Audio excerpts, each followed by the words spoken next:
नमो बुद्धाय। जय भीम दोस्तों। मैं आप लोगों का दोस्त महादेव शिंदे। तो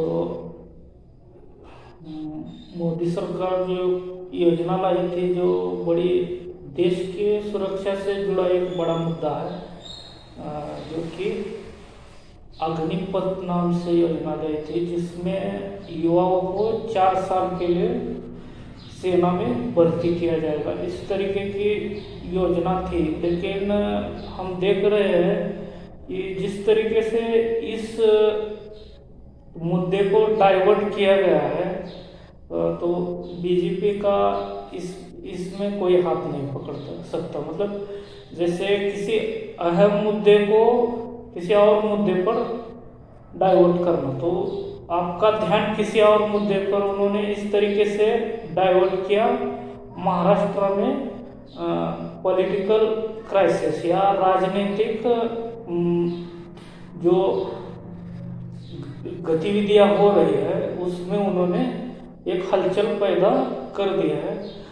तो ये तो हो गए राजनीति की बात, लेकिन देश की सुरक्षा से जुड़ा हुआ मुद्दा होने की वजह से इसको हमें छोड़ना नहीं। एज ए मीडिया हमारा फर्ज बनता है कि हम देश की सुरक्षा को सबसे ऊपर रखें। तो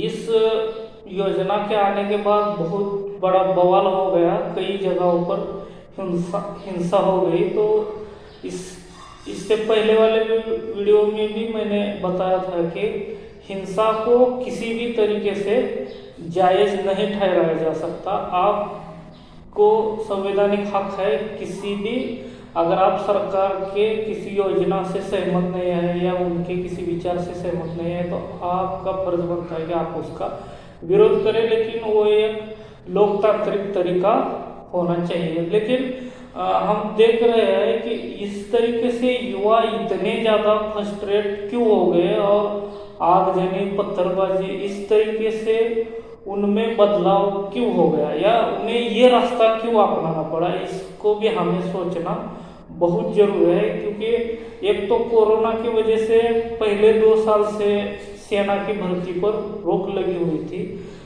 साथ ही इसमें मीडिया, जो कि so called main stream media है, जो कि मनु मीडिया है, उनका अगर हम एनालिसिस करें, ये किसी ने बहुत ही अच्छे आंकड़े निकाले, किसी ने नहीं, वो न्यूज़ लॉन्ड्री करके एक चैनल है, उन्होंने आंकड़े निकाले हैं। 1 मार्च 2022 से 19 जून 2022 तक जो प्राइम टाइम डिबेट होते हैं, उसमें कौन कौन से एंकर ने कितने डिबेट किए, और उसमें सबसे अहम मुद्दा युवाओं से जुड़ा हुआ बेरोजगारी और इन्फ्लेशन यानी महंगाई, इस पर कितने डिबेट हुए इस पूरे लगभग 3 या 3.5 महीने के काल में। तो उसका ब्यौरा दिया है उन्होंने। तो इसमें हम देखते हैं सबसे बड़ा राष्ट्रभक्त जो तिहाड़ में जाकर आए हैं, तिहाड़ शिरोमणि सुधीर चौधरी जी का जो DNA करके उनका शो आता है, उन्होंने अब तक 73 डिबेट्स किए। उसमें कम्युनल यानी हिंदू मुस्लिम वाले डिबेट 28 हुए, अदर मतलब अलग अलग इशू पे 25 डिबेट हुए।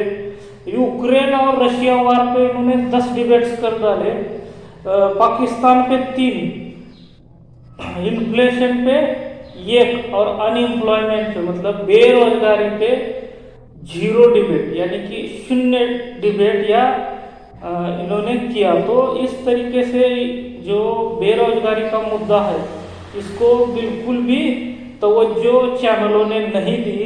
अगर यही चैनल ठीक ढंग से काम करते या मुद्दा उठाते युवाओं की बेरोजगारी का, तो ये नहीं होना था। मतलब इतना बड़ा सरकार भी बेदरकार तरीके से युवाओं के साथ पेश नहीं आती। नाविका कुमार जो टाइम्स नाउ भारत के एंकर है, उन्होंने 68 डिबेट की, उसमें से इन्फ्लेशन पर मतलब महंगाई पर 0 डिबेट, अनएम्प्लॉयमेंट मतलब बेरोजगारी पर 0 डिबेट। तो एक भी डिबेट उन्होंने बेरोजगारी पे नहीं किया। साथ ही ऐश्वर्या कपूर जो बागड़ बिल्ले का चैनल है, बागड़ बिल्ला आप लोग जानते होंगे, अर्नब आगड़म गोस्वामी, उसका चैनल है आर भारत। तो इसने 96 डिबेट किए, उसमें से कम्युनल मतलब हिंदू मुस्लिम वाले डिबेट 45 थे, अनएम्प्लॉयमेंट पे 0 डिबेट, साथ ही महंगाई पे 0 डिबेट। एक भी डिबेट ऐश्वर्या कपूर ने महंगाई या इन्फ्लेशन को लेकर नहीं की। इसके बाद न्यूज़ 18 इंडिया के पत्रकार इन्होंने 68 डिबेट कराए, अमीश देवगन। तो इनका नाम मतलब जो अलग नाम है इनका वही याद आ रहा था, असली नाम याद नहीं आ रहा था। तो इन्होंने 68 में से 43 डिबेट कम्युनल मतलब हिंदू मुस्लिम वाले किए। तो और अनएम्प्लॉयमेंट पे 0 डिबेट, इन्फ्लेशन पे 0 डिबेट। इसके बाद नंबर है अंजना ओम कश्यप, जिन्होंने 88 डिबेट किए। इसमें से हिंदू मुस्लिम यानी कम्युनल डिबेट 45 थे, और इन्फ्लेशन पे 4 और अनएम्प्लॉयमेंट पे 0 डिबेट। तो इसी तरीके से पूरा मामला चल रहा है। उसके बाद आगड़म गोस्वामी ने 182 डिबेट किए इस पूरे 3.5 महीने के दौरान। उसमें से कम्युनल डिबेट यानी हिंदू मुस्लिम वाले डिबेट लगभग 60 थे, और अनएम्प्लॉयमेंट पे 0, इन्फ्लेशन पे 0 डिबेट। तो कोई डिबेट इन्होंने बेरोजगारी या महंगाई को लेकर नहीं किया। उसके बाद नंबर आता है रूबिका लियाकत, एबीपी न्यूज की एंकर है। इन्होंने 56 डिबेट किए, 56, उसमें से 36 डिबेट हिंदू मुस्लिम वाले यानी कम्युनल डिबेट थे, जो धर्म में नफरत फैलाने का काम था। तो इन्होंने भी अनएम्प्लॉयमेंट यानी बेरोजगारी पे एक भी डिबेट नहीं किया पूरे 3.5 महीने में।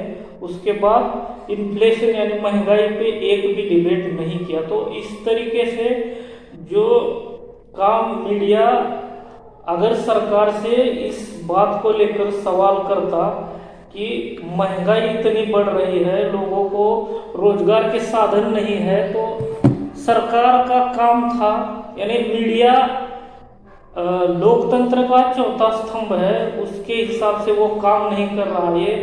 ये तो लोकतंत्र की हत्या करने का काम कर रहा है। तो जो हिंसा इस अग्निपथ योजना के बाद हुई है, कहीं ना कहीं इसमें मीडिया ने जिस तरीके की रिपोर्टिंग की है या जिस तरीके का गैर जिम्मेदाराना व्यवहार बरता है लोकतंत्र के प्रति, इसी की वजह से इस हिंसा हुई है। क्योंकि आपने जनता के सही मुद्दे उठाए नहीं, तो जनता को लगने लगा कि आपकी बात कोई करने वाला है नहीं, तो अपने पास यही एक रास्ता है सरकार का ध्यान खींचने का। तो इस तरीके से मीडिया एकदम मीडिया पर कितना बोला जाए कम ही है, क्योंकि उनके कारनामे इस तरीके से है। तो इस वीडियो को और इस जानकारी को लेकर आपकी क्या राय है, कमेंट बॉक्स में ज़रूर कमेंट करें। चैनल को सब्सक्राइब करें, वीडियो को लाइक करें, शेयर करें, ज़्यादा से ज़्यादा कमेंट करें। धन्यवाद।